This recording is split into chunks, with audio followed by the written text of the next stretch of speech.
Hey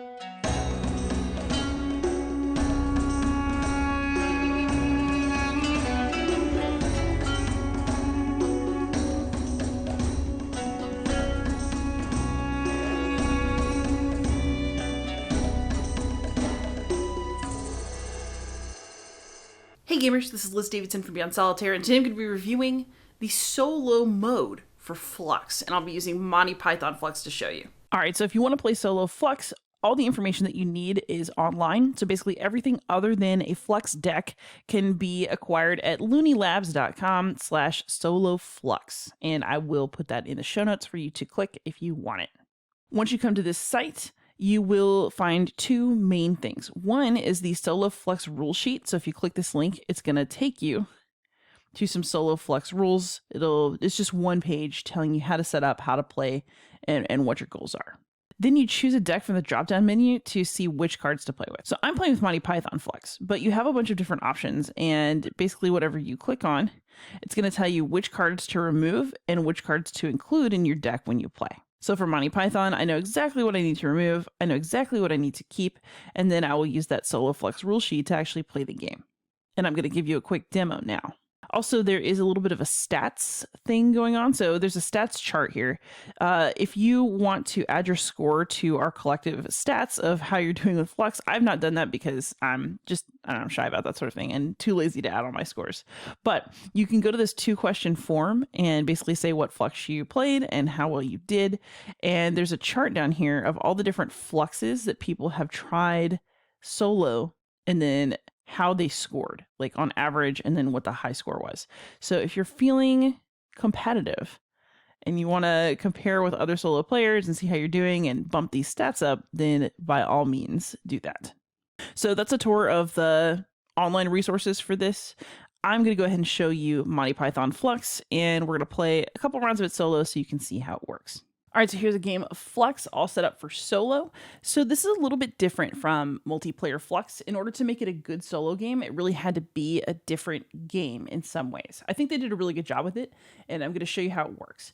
In a game of regular Fluxx, the game can sometimes end really quickly because one person just has to reach the current goal. So the rules are constantly changing, the goals can be changing, but it's possible for the game to end quite quickly. And also other players are making choices about whether to change the goal or like what the rules are. So, you have to mimic a little bit of that chaos in a solo game. So the way this has been solved is by dividing this into 2 decks. So all the rules are here and then everything else is over here. Of course, I removed the cards that were on the website, which I showed you before getting to this shot. So instead of just trying to get to one goal, the solo player has to respond to constantly changing rules from over here and try to complete as many goal cards as possible before either this deck or this deck run out. Basically, I'm going to be trying to manage my cards as well as I can to complete as many goals as possible. And I'm going to play a few sample turns here to give you a sense of game flow, but that is what you're going for. But it still really feels like a game of normal Fluxx. You still have to follow the basic rules. So we shuffled up the deck. I'm going to deal myself 3 cards. We're going to decide who goes first. I wonder who that is. Okay, so I have 2 goals and a keeper. The goals are: message for you, sir. And this is an ex-parrot. This is Monty Python Fluxx after all. But now that I've done that part of setup, so to begin, I'm going to draw 1 card. I'm going to play 1 card because that's the rules. So I'm going to draw 1. Goal, opening credits. Okay. All right. I'm going to play 1. I've got all these goals, but I don't really know like what I want. So we're going to do Unladen Swallow as a keeper. So you can just put a keeper in front of you whenever, and it's never a bad choice because you never know if you'll get a goal that requires the keeper you have out. Of course, the number of keepers you're permitted can change depending on the rules, so you gotta be careful. Speaking of that, in solo Fluxx, after I take my turn, the rules deck is gonna take a turn and shake things up for me. So, boo, new rule, hand limit 2. So if it isn't my turn, I can only have 2 cards in my hand. I have to discard my choice of extras immediately. Okay, so we have a new rule. The hand limit is now 2. I'm not happy about it, but what can I do? So I have to choose one thing to get rid of. I don't know. I guess, okay, I have no actual way to do this. So the nude organist and the foot are amusing to me. This is okay. And I like this as an X parrot. So I'm just going to discard this call. Very rational decision making, everyone. So now it's my turn again. And I have these basic rules to follow. I'm going to draw one. Ooh, my brain hurts. And then I'm going to play one. I want to hold on to this. I'm not sure I want to get rid of the hand limit of 2 just yet. Hang on for a second. I'm going to put as my goal, let's say it's the opening credits. All right. I don't know if I'll get a nude organist anytime soon, but we'll find out. Or a foot, for that matter. But we'll see. Okay, so I played my card. So I drew one. I played one. I took my turn. I've got my hand. It's 2. We'll see what happens. So next, we're going to change the rules again. No! Okay, so new rule, hand limit 1. So this changes the hand limit 2 rule, so this will just be discarded, and we have a new rule. I don't like that at all. So now I have to dump one of these cards. I'm going to get rid of it with this action, so we are going to dump this card. Sorry, parrot. And then I'm going to draw. Oh, well, it was the foot, so I've drawn one. And I better play one because I need to get rid of this. So we are going to play My Brain Hurts. And it says discard as many of the new rule cards in play as you feel make your brain hurt too much. So this can just be gone. Goodbye. No thank you. And then I can keep this for next turn. Because I want, to not have a hand limit of 1. That's not for me. No thanks. So now let's see what our new rule is. New rule, draw 5. Okay. All right. So that means I get to draw a bunch this turn. So now it's my turn again, but because the draw 1 rule has been replaced with draw 5, I'm going to draw 5 cards. So 1, 2, 3, 4, 5. Oh my. So I've got a lot going on here. They're tropical, so I can still get coconuts and the resting parrot. That's cute. I think what I'm going to do then is I'm going to go ahead and play. Well, okay. I could just play the foot, but I'd like to see if I can find the nude organist before I worry too much about that. Let's do draw 3, play 2. So I'm going to take this action. So I have to set my hand aside. Done it. And I'm going to draw 3 cards and play 2. 1, 2. Oh no. 3. So I got my first creeper. So it says you cannot hold this card. You must place it face up in front of you as soon as you get it. If you drew it, immediately draw another card to replace it. And I cannot win if I have this unless the goal says otherwise. So I have to either get rid of this thing or I have to find the goal that lets me get rid of it by fulfilling that goal.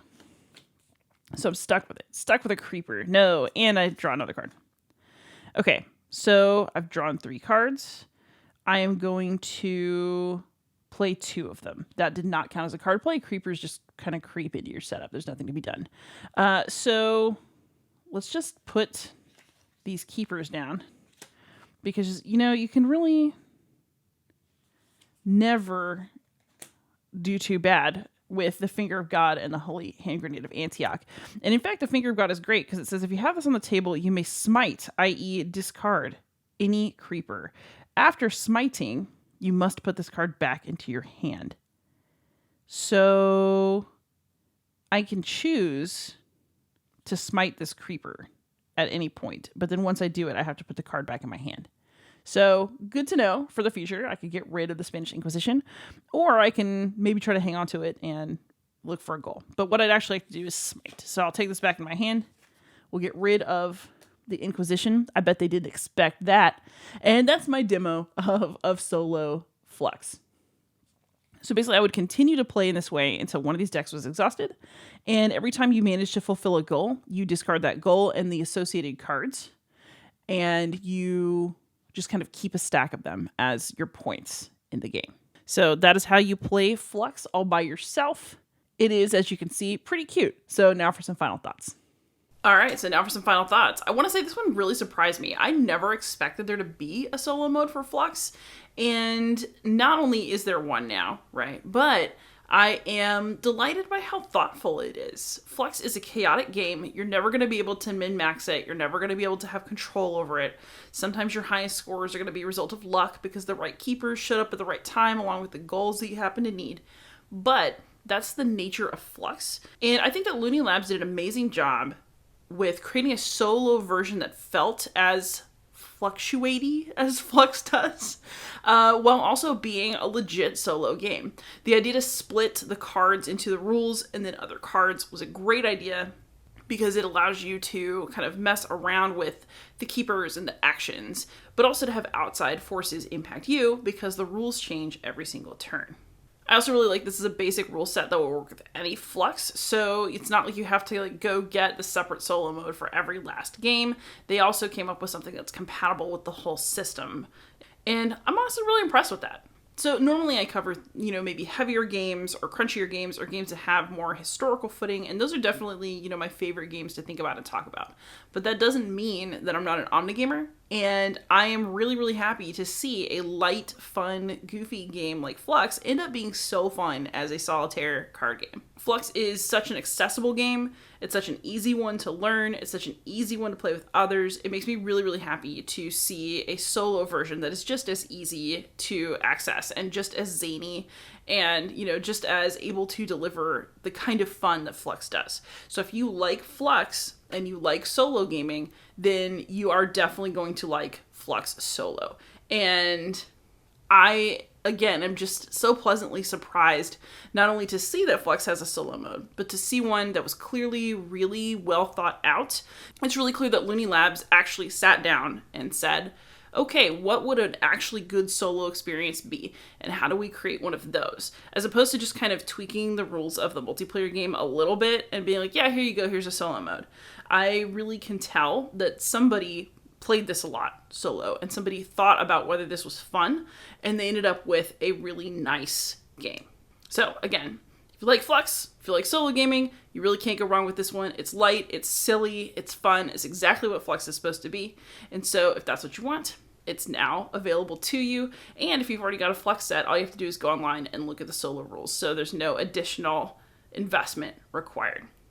So that's Solo Fluxx, or in my case, Monty Python Solo Fluxx. Thank you so much for watching. Please like, subscribe, comment, support me on Patreon if you're feeling very generous, and most of all, happy gaming.